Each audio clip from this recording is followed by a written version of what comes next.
Taylor! Oh, what a goal by Peter Taylor!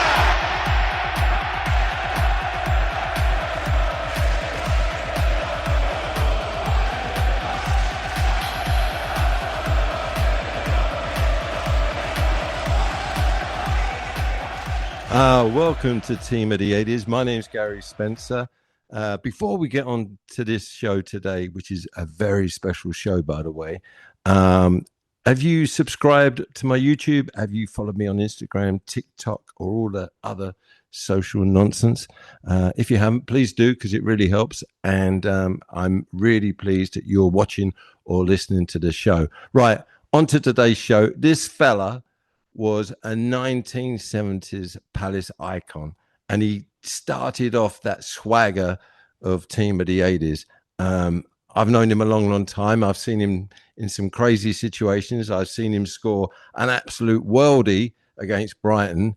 I've seen him launch a snooker cue 30 foot in Thorney Snooker Hall, and I've seen him grab Georgie Best by the throat after that horrific tackle on Ian Evans. So, to celebrate his 70th birthday, ladies and gentlemen, it's the masterful Rashid Hakuk. I'll cut this bit out, don't worry. So, the one thing you've got to stop saying is don't worry. Because you're okay. I just like half an idea about it. No, it's just Gets up and catches fire. I don't give a fuck. Don't mean that in a personal way. no, I know that.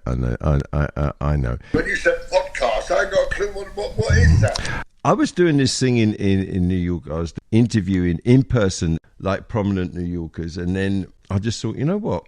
I'm just going to do this thing, Team of the 80s. It was such a pivotal time in the club. And I started doing that. And then I just thought, I'm just going to interview some of the players too. You know, we talk about football and we talk about influences and we talk about how it felt, because football was very different than Spider. You know that. Everything was different then. Everyone knows that the 80s and 90s were the best decades as far as this generation is still alive. You talk to pensioners and it'll be the 60s, and believe you me, they've got some stories to talk about. Yeah. It's when it all started happening, when the Second World War was a memory now, and that was starting to be forgotten. The 50s, people were still, they were still fucking thinking about Russian cards. Yes. Yeah. 60s, you had 17, 18-year-olds now starting to enjoy themselves. Yeah. And fucking hell, I can't imagine what it must have been like. It must have been that incredible. Well, yeah, but also, in the era you played and in going into the 80s, that for me was the last kind of era of expression and freedom, right? And I think that came across as well, even in the football. It didn't really matter how good the coaches were. I know you personally, you was allowed a lot of freedom to play, weren't you? There was a really big reason why. It was because of Sky. Right. Once money started coming into the game, it started attracting, obviously, European coaches, European players, South American players, and before you knew it, it's like now, I look at some of the games, I'm thinking, is there an Englishman playing here? Is there an English manager? Is there an English coach, including the bench, including the fucking dugout, who's English? And that's money. Yeah, well, yeah, and development, right? The development's changed. I mean, so you started fairly late, right? You was in non-league, right? Was you Feltham or somewhere, right? I started at Chertsey. Then I went to Feltham. What was that like for you playing at that level? Was it easy for you? Easy. Yeah. It was easy because I was young. Yes. And I had a dog give a fuck attitude. Yes. And the managers knew that, so I was never tied to a certain area on the pitch. They said, just go out and enjoy yourselves. Wow. It's funny now, look at United with Carrick. Yes. All the players are saying he's just letting us play in the positions we want to play, not the positions he wants us to play in. Yeah. If you're a right back and all of a sudden the manager turns around, I think you'll be better off playing, left-sided midfield. You're thinking, what the fuck is going on here? Yes. You might have all the skill in the world, but, it takes a certain player in certain places to do things without thinking. You get players now that they've just kicked off, right? To give you an idea, right? Go on. Everton have just kicked off. Right. Right? Now, you know as well as I do, what they do now is pass the ball back to the goalkeeper. What do you think Everton have done? Go on. I said to you, funny enough, the other day when we were talking the other day, well, messaging each other, I said how they're kicking the ball and making people run, act on the mistakes or the head. They've literally, the guy on the centre pitch has got the ball, flicked it up and followed it right up in the air. No. Right up in the air into the opposition's fucking half, where they're now battling for the ball. And Everton have got a throw on. There's something I've noticed, and I want to ask you. You probably know the answer to this. So, what happened? Where did it start? Where the kickoff happens, and then the forward player, the opponent, makes a beeline for the centre half, and the centre half cuts him off, blocks him off. What's all that about? When did that start? Like, it's a weird one to me. That why do they do that? I tell you what, all you got to do is look at fucking corners now.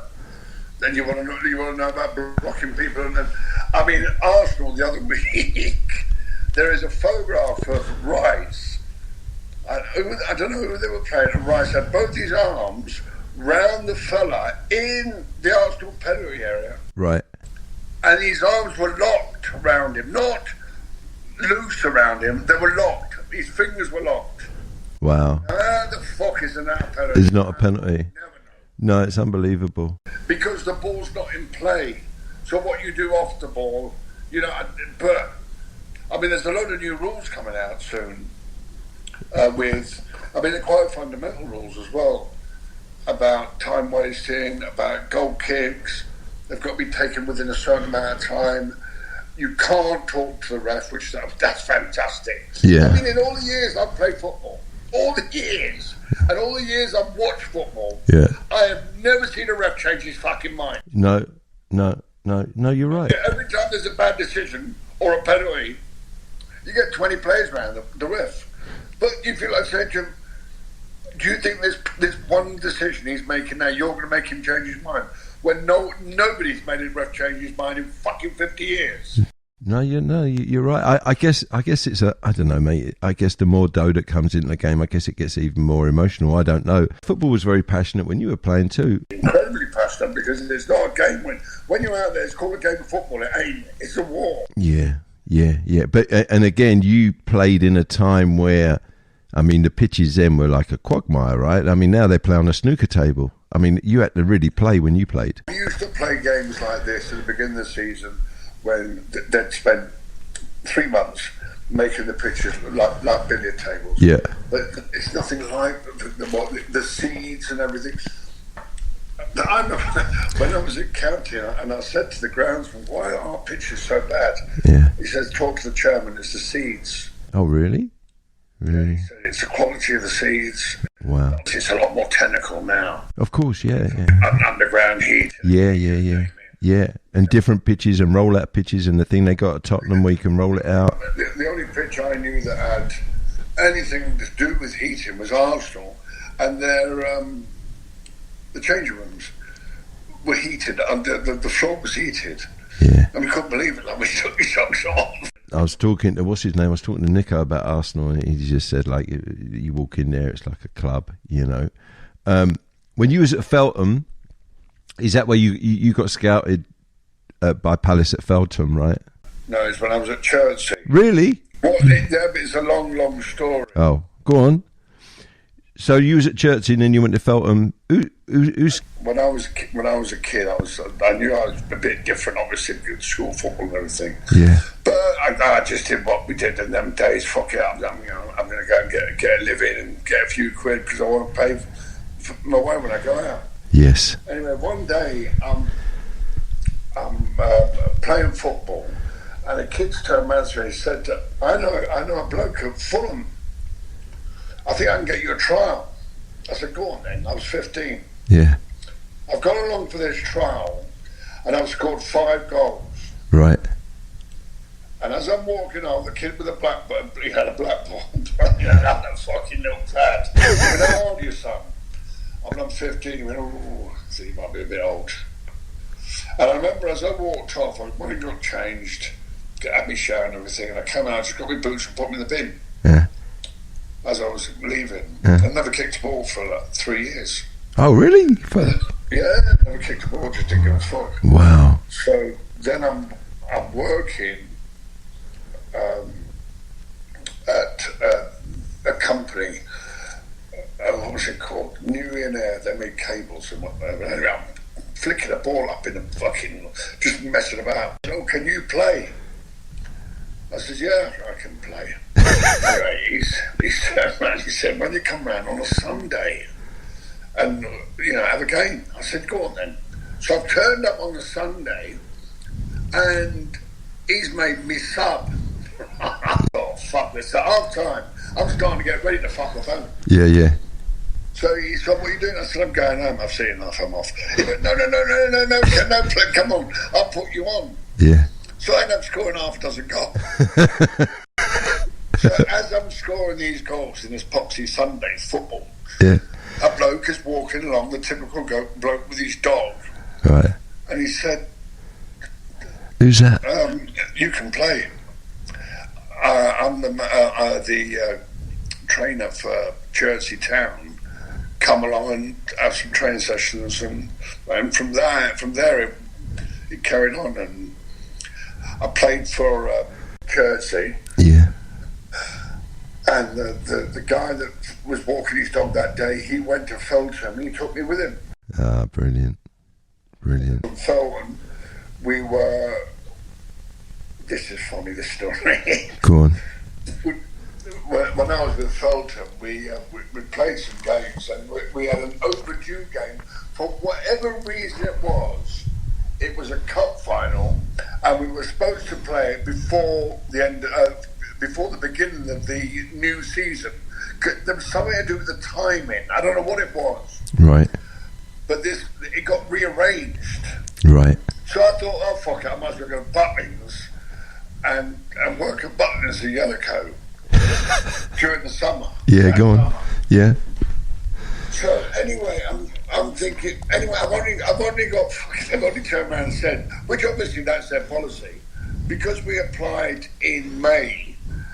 I got a letter back saying, look, thanks for your application, but we've taken on everybody for this summer, but please reapply again next summer. So I didn't go to Butlins. Right. I'm at home. One day I'm at home. The phone goes, and it's the manager, and he said, the game's been redone for next week. Wow. Can you play? Brilliant. I said, of course I can play. Played in the final. So I played in the final. I scored I don't know how many fucking goals, but Alan Harris was there. Oh, okay. So, and he's obviously said to Terry, well, I think there's a kid here that can do something. They can play, yeah. So they've come and watched me play again, and I think the fee was £1,500. Wow. And Rash. Terry Venables put up half the money. Wow. Because I was his first signing. Me and Silky were his first signings. And he put up half the money as long as it was in the contract or the deal that he would get half the proceeds if I got sold. See, he was a sharp fellow, wasn't he? He was always looking for an edge. Me and Silky, I was about to go to Rangers for £200. Yeah. And me and Silky got nicked.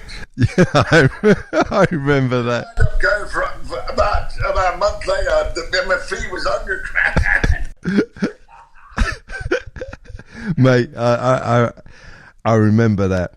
I let me go back a bit, because you have such great humility, and when I reached out to you now, let's go back a little bit. So I've known you 50 years. I was 15 when I met you, and Charlie introduced us, and you lived in Crystal Palace. But and being around the club and going away to the games and stuff, I knew how much you meant to the fans. And then when I reached out, you're like, oh, it's a long time ago, But honestly, since I've watched the club, Spider, there's been very, very few cult players for Palace. Very few.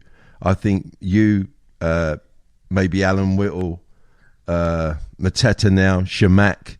But players that once they were when they were on the field, you didn't really ever know what they were going to do. And I think because the way you played and you didn't care and you were down to earth, I think the fans really took you to their hearts. You know, you were very special for them. There was another reason as well. It's because I'd started late. Yes. You know, I wasn't indoctrinated in a way of playing. Yes. Then it was you said, just go out and play. Just go out and play. And of course, when I used to get the ball, I used to shoot from anywhere. Yeah.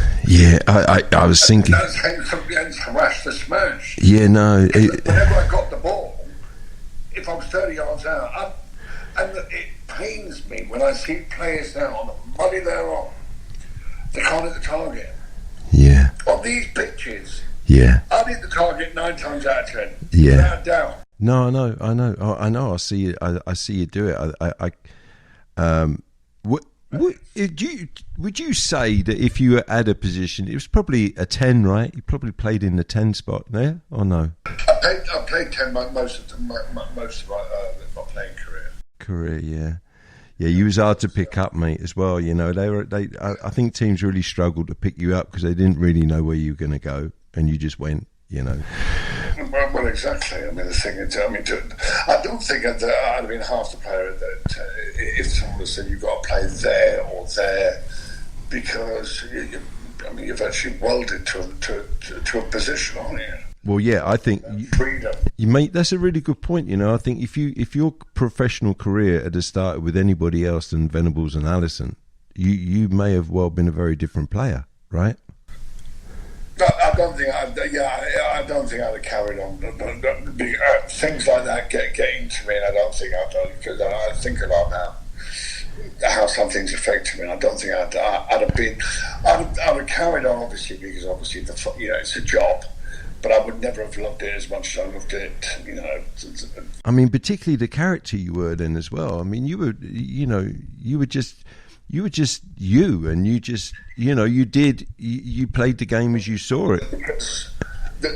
I've got, I don't know, 3,000, Facebook friends, or 2,000, whatever it is, and I bet 1,000 of those are Palace supporters, old Palace. Old like me. Always, the games that they always talk about are the Brighton games. Yeah. For me, the Brighton. I went there. The Brighton game. I remember that. I remember that Maisie run, which was just incredible, and you sticking it in the bottom there. And Wrexham. I was at the Wrexham game as well, where, again, did you score? You scored the third goal, didn't you, Spider, at Wrexham? The third goal. I scored the third. Bourney scored the fourth. And Venables has actually said it. He said, played a perfect through ball to Jeff Warren. Mm-hmm. So, yeah. It was a goal and an assist, which then in them days, assists didn't matter, did they? No, that was part of the game. It's just as important as an assist. Yeah. Now assists are like, heralded and stuff, but then that was just part of your game. That's what you did, but now you get a credit for it. Yeah, exactly. And the thing was, before that game, I had spent a week in bed because we played somewhere up north. I don't know who we played the week before. It was like Roswell or somewhere. And coming back on the train, we'd got a bit of lunch or something, and I had a prawn cocktail. And obviously a bad prawn or bad prawns, and my whole mouth was covered in ulcers. My whole mouth, including my tongue, so I couldn't speak, I couldn't talk, I couldn't swallow, and I lost a stone. I was only fucking 1.5 stone wet through. Yeah. A stone. And I was really poorly, really bad. Wow. So that's why I was substitute in that game, because I just didn't have the strength. You'd finished, yeah. That was what he was always going to do, was bring me on, the last 20 minutes or whatever it was. Yeah, mate, that was such a I was a kid. I was like 15, and I went up there on the train, and coming back on the train that night from Wrexham. And this is the part of the conversation, because like I said, that was the real pivotal that set up that 80s side. You know, if you don't go up that year from the third to the second, then the following year from there to the first, which was today's Premier League, then who knows, you know. But that was those results, those last three results really fell into play, as you know, for the Palace. And I think that weekend, Ronnie, you lot all played for the reserves, right, Spud? Didn't you? All played for the reserves? Yeah? Because you couldn't bet. Yeah. Yeah, we compared them to sit away with the score. Yeah. But I remember in that game, I was on the edge of the halfway line, probably on the circle, the edge of the circle. Yeah. And a geezer was kicking me. I had the ball again. I was going Rev, and he was ignoring me. So I smashed the ball at him, at the Rev, to try and hit him. I missed him, and the thing flew into the top fucking left hand. I made a goal from heaven. Really? Yeah. I know, mate. Some of the goals you scored were just ridiculous because they were it was so far out, or they were either so far out, or you just go on this run, and you just put it away. It was just so entertaining. What's your most memorable game as a Palace player? Can you? My very, very first game for Palace. Yeah. But the thing was, when I played that game, what happened was when Venables signed me that summer. Yeah. I'd actually my mates were playing in a five-a-side game, tournament, should I say? Yeah. In Shepherd's Bush. Yeah. And I used to play from a five-a-side, obviously. And rather than turn around and say, no, I can't now because I'm a professional footballer, I've gone and played. Yeah, I'm sure you did, yeah. So what happened was I got fucking injured, didn't I? Oh, mate. Up on the first day of training, I've got ligament problem. I've done my ligaments. No. So I couldn't play. But then, Venables had found out about a month later that I'd knocked a referee out when I was about 60. I got died. Oh my God. Which means I'm banned from football forever.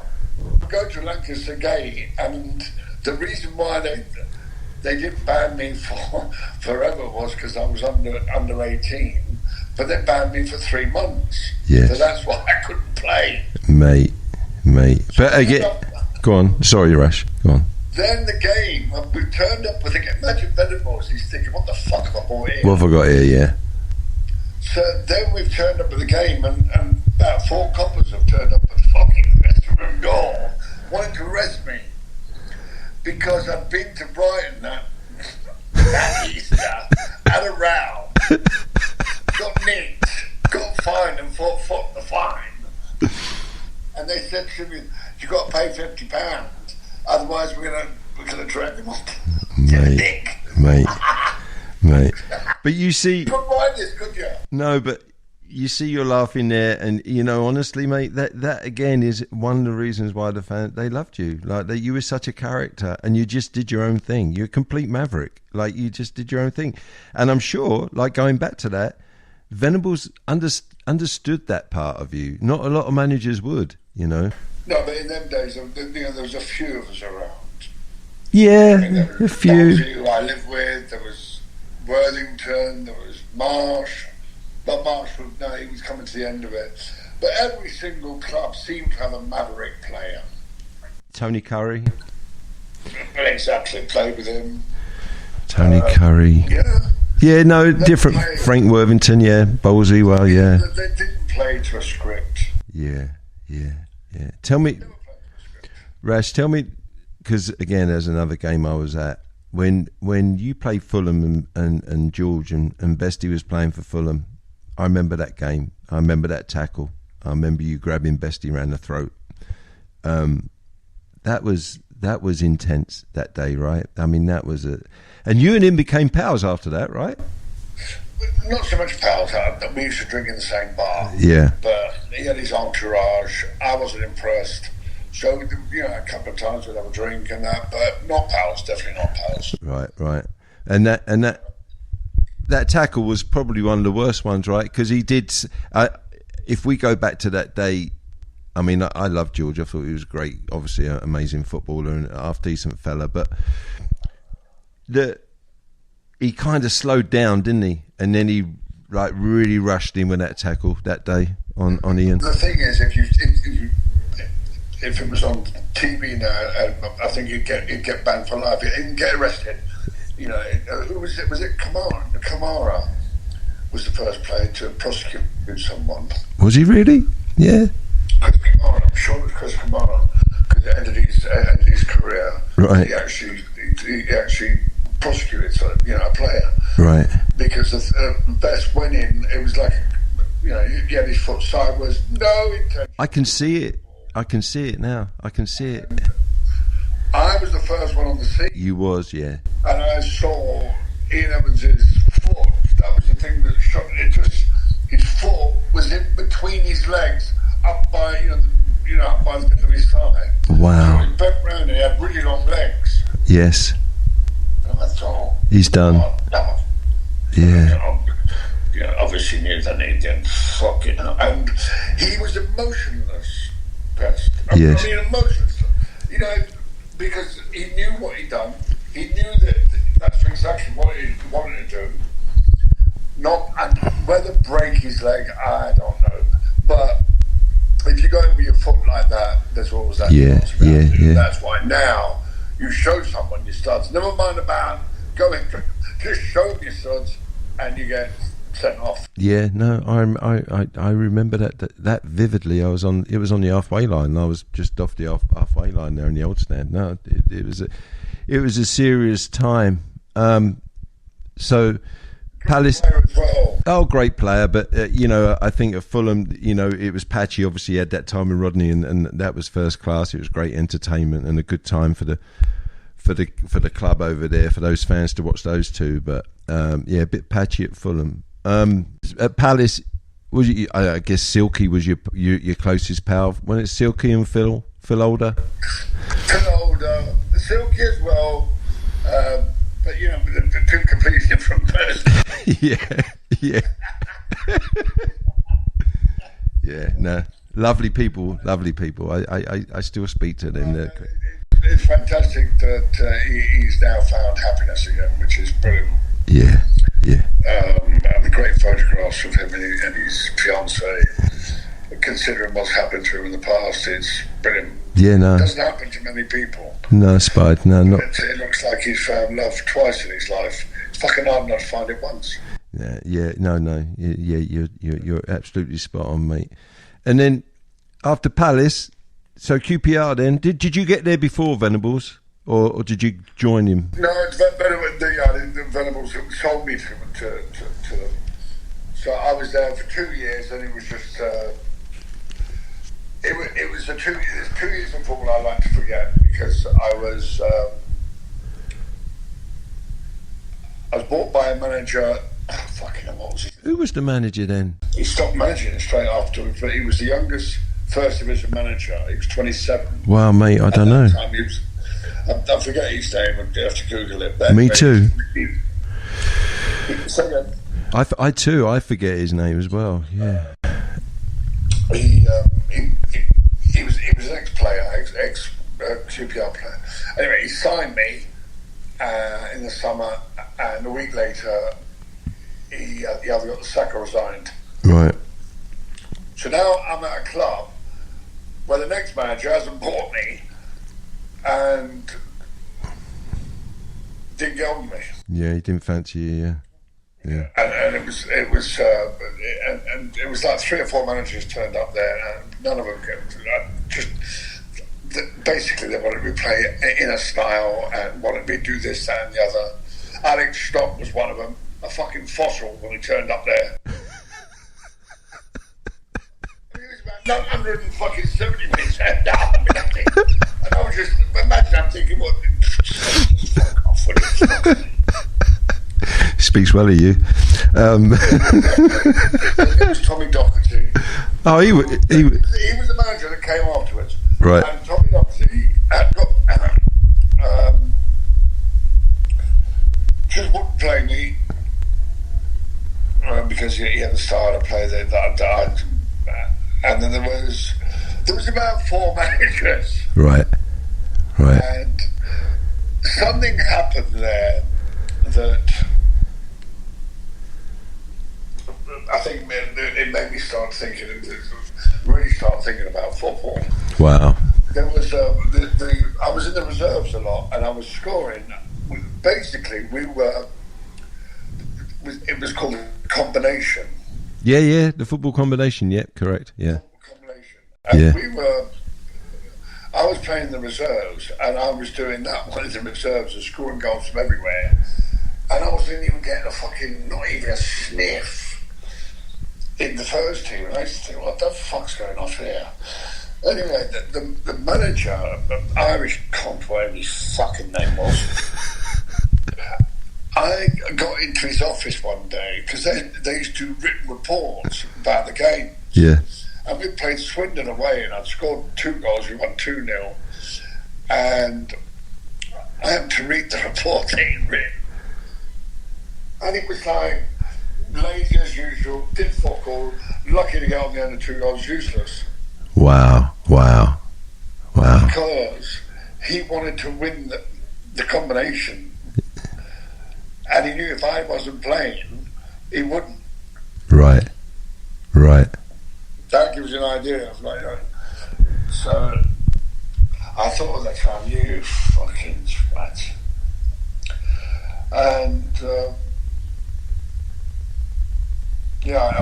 that was when Notts County, because I have to tell you, and obviously you're going to know why, but when you moved to Notts County, it was a real big surprise to me that you left London, but you probably felt it was a good move right at the time. Well, I was playing cards in a Spieler in Notting Hill Gate, playing Kaluki. Right. And I got a phone call off of, I don't know who it was at the QPR, and said, Notts County are interested. Do you fancy going there? And I said, where's that? I looked on the map, and it was 90 odd mile away. And I went, I can commute. Yes. Because obviously then you'd always have Wednesdays off. Right. So I said, well, that's not bad. I'm going Tuesday night, and that's what I used to do for a while. But it was a great move, absolutely brilliant. Yeah, you enjoyed it there, didn't you? Loved it. Brilliant. The people, the lifestyle, and the manager and his way of thinking. He was absolutely crackers. Brilliant. Who was the manager then, Rashid? Jimmy Cyril. Oh, yes. Fucking lunatic. Yes. I mean, sometimes, they give you a classic example of Jimmy. We turned up in the morning to go to training, and we have a practice match before the game starts. Right. But on the Saturday. Right. So we're playing the team, we're playing against the reserves, and this is the first team playing. We kick off, play about 4 or 5 passes, ball comes in, I think Trevor scored, whoever scored. Blows his words, he said, I've seen enough. That's it, go on, lads. Wow. That was it. That was the type of guy who was like, it was just great for me. It was like, yeah. We scored the goal of the season at Ipswich, and that particular, the night before, we stayed in a hotel in Ipswich, and apparently the manager said, Notts County, I've got the biggest barbie. And half of that was yours. No, because give me show you. If you want to have a drink, have a drink. Lovely. He knew. Lovely. When you're at a certain level of fitness, you can yes. make yourself stupid. The next morning, is it going to make you less fit? You might have a bit of a hangover. Yeah. It's when you do it regularly. That's when it starts to affect you. Yeah. But he knew that. Yeah, and it's very important to be happy, right? And the camp to be happy. Correct. You know, He knew it. you know. He knew the way that footballers' brains work. I was watching something the other day to do with the England's thing, and they was talking about Capello, and like apparently he made players' lives a misery, and they were so like unhappy in that camp, and they had the best players as well. There's some great players. Talking about international football and stuff. So this is a little bit sad because I know you went to the World Cup with Algeria, and ultimately, mate, that's where your career. You got that injury, right? Yeah, playing against Spain. Oh, mate. Because over there, the grass, it's called elephant grass, and it grows, and as it grows, it intertwines itself. Right. So if you put your studs into it, when you turn your body, right, your boot's going to remain exactly where you planted your foot, but the rest of your body will turn, and that's exactly what happened to me. Oh. So I literally turned around on my knee and fucked everything up, basically. But did you play much after then, Rash, or no? Or was that? I played. I got myself a care room, and a pal of mine said, "Do you fancy playing on a Sunday?" I went, "Oh, fucking hell, do I have to?" I said, "Come on, man, I'll have a game." I said, "I've got no boots." So he said, "What size?" I said, I think I was 7.5, and then I'm about 8 now. Right. He gave me a pair of boots, but then a hole right at the fucking end of the boot. There was a hole. It was about a quarter of an inch wide, and it was right in front of a big toe. Yeah. This cunt tackled me, and he went straight through that hole and took my toenail clean off. Mate, you couldn't make it up, could you? That was the last time that I have ever competitively played football. Wow. It's a shame, yeah, because, for such a maverick player and entertainer, your career really wasn't that long, was it? It was really cut short. In today's, 10 years is not, but, yeah. I packed it all in. Yeah. I condensed it all. Yeah. And mate, I'm looking here through. Remember back in the day, they do those focuses on footballers, and it's just funny speaking to you now. And I'm looking back at your answers then, and like you had the stag and the food steak and your most memorable match.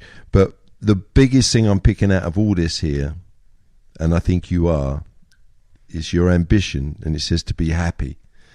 And I love the fact that you're in such a good place, and you're happy. And you're doing your thing. There are so many people that aren't. I mean, it's really dramatised now, where people's mental health, it's just there all.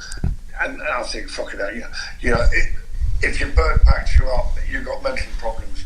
Well, use that as an excuse. Everyone's got mental problems. But, for sure. To get a perspective on life, and to understand that I'm not the only one. So stop fucking moaning about it. Yes. But there are genuine people that do have mental health problems, in the sense that these are problems that we can't put down on paper. Yes. Because they're problems that happen without anybody. There's no precedent. Yes. Because everyone's different. Yes. And there are, there's terrible things that are happening. But to turn around and say, "Oh, I've got mental issues. I can't work." What do you mean you can't work? Fucking, and those things do my head in. Yes. One thing I've learned about you is that you're very philosophical, and I think a major strength you have is that, unlike some people, and it's not a bad thing, but it's just not your thing. You don't live in the past. You live very much in the future. You've said to me before about the past, and I'd listen to that. I listen to how you, from the outsider, perceive that, and I think that's a real strength, mate, that you just live for today and forward. You try not to look back, Because the past is exactly what it is the past. And dwelling on the past can affect the future. Oh, yeah, mate, 100%. Spider, I just quickly want to end, like, Palace this year. I don't know if you've seen much of them, and Glasner and all that stuff. I watched them the other night. I watched bits of it. Well, actually, I watched most of it, and the fans were like happy, and I understand why they were happy, because it's like a European quarterfinal. but Fiorentina were beyond bad, mate. Like, they were beyond bad. And for me, if he gets to the final, and seeing the route he's got, he's probably going to get to the final.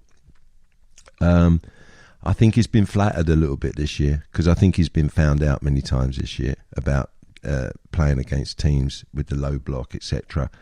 What do you reckon there with Palace? Do you think they'll get somebody in that's going to get any back in, or they'll always be the same club, or what do you think?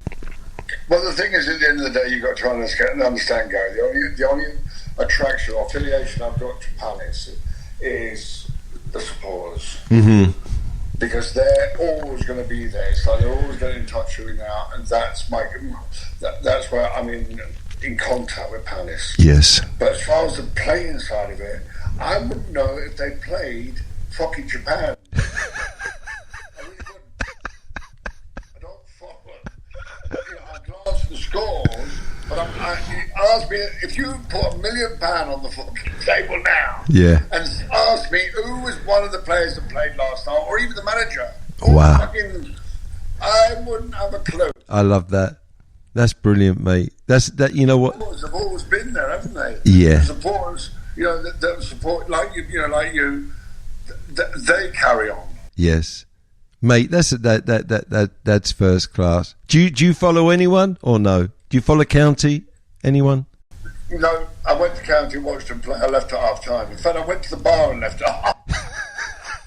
Because I remember they were losing 3-0 and their centre forward scored a goal and he was celebrating as if he just won the pools. And I remember looking at him thinking, I said to me, I said, I've got to get out of here. I was in the direction. I've got to get out of here. I can't watch this shit no more. He played in the 4th division, mate. Scored a goal, and you think you're Pele, mate. And the team's losing 3-0. Mate, I love it. Spider, listen, mate. This last it flew by 40 minutes, mate. It's been fantastic to talk to you. I'm really pleased you did it. And you know what?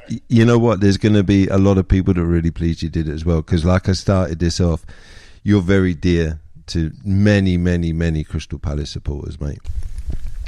I know there's a lot of great memories they have. I wish I had vivid memories. Yeah. I wish I remember. I can remember things, but I can't remember things 50 years ago vividly. I wish I could. I wish there was the cameras there to just remind me. Yeah. All these players now that are playing, they've got something now that's literally it's embedded in time. It's there for their grandchildren. It's there for their grandchildren's grandchildren. It's there on camera. But I can't tell I can show them a few goals. Yeah. Don't worry, mate. That Wrexham goal's on YouTube. Don't worry about that. That's on there. Yeah. Don't worry. And the pass is on there, and the grainy film. You know, it's a long time ago. The quality's got. Jim Bourne, I always thought was a great player. Yeah, great finisher. Underrated player. Very underrated. He was clinical. Yeah, good player. No pace.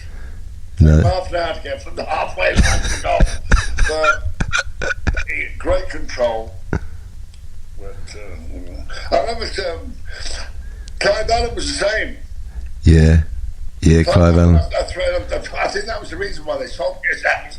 They threatened to kill him at half time because we were playing. I think it was Bradford, and he was the quintessential greedy centre forward. Clive Allen, yeah. And I remember, and I've told him, it was a few years back on Facebook, I said, you cunt, I was going to kill you. I said, well, I'm going to kill you. You do that to me again, I'll fucking kill you. I played a 1-2 with him. And he wouldn't give me the ball back as I was running through. And I was clear on goal. He tried to turn the centre half and everything. All he had to do was pass me the ball. And I was, God, did I go fucking crazy half time? Mate. I think that's when I thought, I better leave. Mate, Yeah, no, you had that presence. Most people like gave you like a wide berth. They're like, no, I'm not going near him. Like he's going to hammer me. When I was playing for county, and that was the thing, is to be unselfish in football. Yeah. I watch it now and I think, why don't you just give them the ball? Yeah. Why don't you just get the ball? And that's why the great players, I mean, really great players, get the ball, pass it. Yeah. They don't pass it, they'll run forward, then they'll pass it. Because the game is a passing game. Yeah. If you don't pass the ball, nothing happens, does it? Frankie Lampard. He came to mind straight away there. Yeah. And people say to me I always say, you can pass the ball. Anybody out there, any supporter that can pass the ball, but you've got to do it at the right time. Yeah. The split second right time and make the right choice. Yeah. Hopefully, that's the difference. Hopefully forward. Hopefully forward. Hopefully forward in today's game, for fuck's sake. Yeah, yeah. But it's starting to change now. If you watch, guys, it's starting to change. They're starting to hoof the ball and fight for the ball. But there's one thing that absolutely pisses me off more than anything else. And you'll notice this when you watch football. The ball gets played to the diagonal side of the penalty area, which is the perfect place to cross the ball. And they don't. They don't cross the ball. They recycle it. Oh, and watch Haaland. How Haaland hasn't taken a bazooka out, fucking. I have no idea. Watch his work rate in a game where they're playing it across and he's running from left to right to left to right. Wanting the ball get played in, he's 6 foot fucking, what is he, 4? Yeah, he's a big lump. Yeah. Big lump, and he's powerful. Yeah. Mate, he's Norwegian. Yeah. Imagine doing that to a fucking rape. I know, but yeah. I mean, I'd get slaughtered for this, but it was the same when Zaha was playing for Palace. You never knew. If you was the centre forward, you didn't know if that cross was going to come in or not. And as you know, as a forward, that's the worst feeling, because in the end, you stop making your runs in the end, because you're like, fuck it. Making your runs, exactly. You know, so. Yeah, mate. Yeah, it's changed. They recycle, they go back, but hopefully, well, I don't know. I guess it. Don't forget, these are two managers who are strategically playing each other, where the players are pawns. Right. Yes. You understand what I'm saying? Yeah. That's exactly what's happening. And if they don't play to that system, they're going to get dropped. Yeah. Yeah. And that's. I think it's slowly coming out of that now. Slowly but surely, it's coming out of that now, because people are starting to realise that you can't pass your way. It's all about statistics. Statistics are starting. People start saying, "What do you mean statistics?" I don't remember. I think it was a while back, and I showed a graph of the statistics of a particular game, and I think it was fucking City had 75% of. But they'd lost 1-0. Yeah. Probably Palace in the FA Cup. I think it might have been. Yeah. I think it might have been. Yeah. It was something ridiculous. And they live by statistics. You can stick to statistics right up your backside. And that's why, don't give the ball away. Keep the ball possession. But I was privy to the beginning of school teachers running the game. Yeah. What was the fucking twat that came in? I can't remember their names, but the school teacher, blackboards, statistics. He was a coach as well, Wilkinson. He was a good coach. Brilliant coach, absolutely brilliant. Did you play under him, Rashid? No. Oh, you did? We actually got promoted with him. Oh, great. But I remember sitting with him, and he said to him, and by his own admission, he said, "Rash, I can't get it around my head. What am I doing wrong here?" Yeah. We sat one night drinking a bottle of whiskey. We were in Gibraltar. Right. I was talking to him there. But it was very hard for him to individualise. You know, he liked to get everybody together and talk to people and talk to the team rather than individually, and then talk to the team. He used to think that it would all be roboticized. You have to talk to individual players. But Rash, mate, we've had 50 minutes and it's been an absolute delight, really, to talk to you. I'm so appreciative, mate. Thank you very much. No, it's been a pleasure. And give my regards to all the lads that you're going to speak to soon. I've got them on my Facebook now. I'm sure they think I'm fucking balmy. Yeah. You still speak to Silky? You and him are very close. Good. Good. Nico. Yeah. Fucking, you know. What I don't talk to, which is tragic, really, is Kenny. And I used to room with Kenny when I was in Palace and that, and it's tragic what's happened to him. Yeah. But such is life. And, there are that many people dropping around me that I virtually go to a funeral every week. In fact, I actually said to him last week, so I can't go to anymore. I just can't.